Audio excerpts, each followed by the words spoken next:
Here's a psychology fact you're not ready for. Most of what you post online isn't communication. It's self-defense. You're not sharing because you're inspired. You're not posting because you have something to say. You're posting to prove you exist. And here's the harsh truth people don't want to hear. If Socrates were alive today, social media wouldn't survive him. Because he would only ask you one question.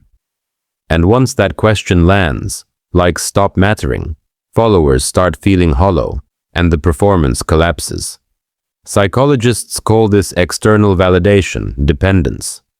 And once you understand it, you'll see why your scrolling never ends, why silence feels threatening, and why being alone with your thoughts feels unbearable. Your confidence, your identity, even your opinions. All of it is being shaped by something ancient philosophers warned us about.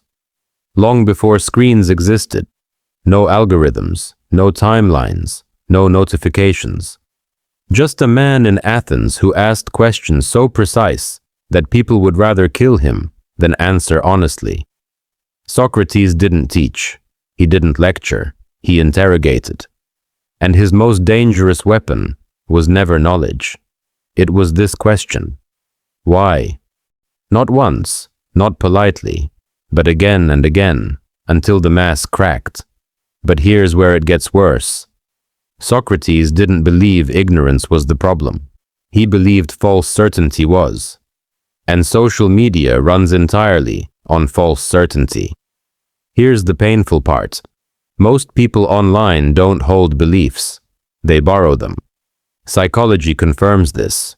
Your brain prefers belonging over truth, agreement over accuracy, applause over integrity. So when you post, you're not asking, is this true? You're asking, will this be accepted? And Socrates would stop you right there. He would lean in, lower his voice, and ask, do you know this? Or do you just believe it because others do? That question alone would erase half the internet. This happens because your brain evolved in tribes. Thousands of years ago, being rejected meant death.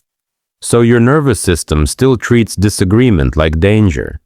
That's why you feel anxiety before posting. That's why silence after posting feels personal. That's why you refresh. Again and again. Not for information, for reassurance.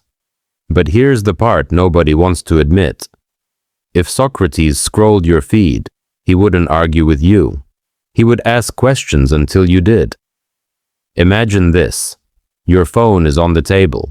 Socrates sits across from you. He points to your last post and asks, what did you mean by this? You answer. He nods, then asks, how do you know it's true? You hesitate. Then, if this received no approval, would you still believe it? Silence.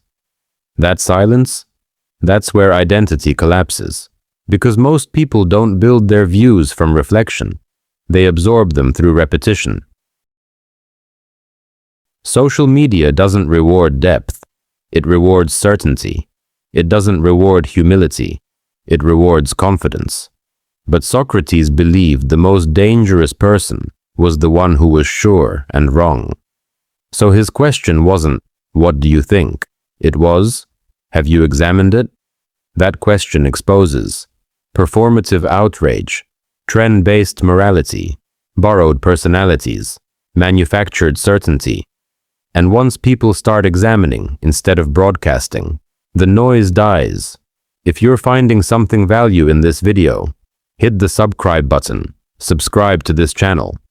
Thank you for your support. Here's the truth you've been avoiding. You don't fear being wrong, you fear being alone. So you post, you align, you echo, because being seen feels safer than being honest. Socrates saw this pattern 2,000 years ago. The crowd didn't kill him because he lied. They killed him because he made them doubt themselves. Here it is. The question that would dismantle social media if asked honestly. Who would you be if no one was watching? Sit with it. Not hypothetically, not poetically, practically. What opinions disappear? What posts never get made? What identity dissolves? That's the self Socrates was trying to uncover. Not the loud one, the real one.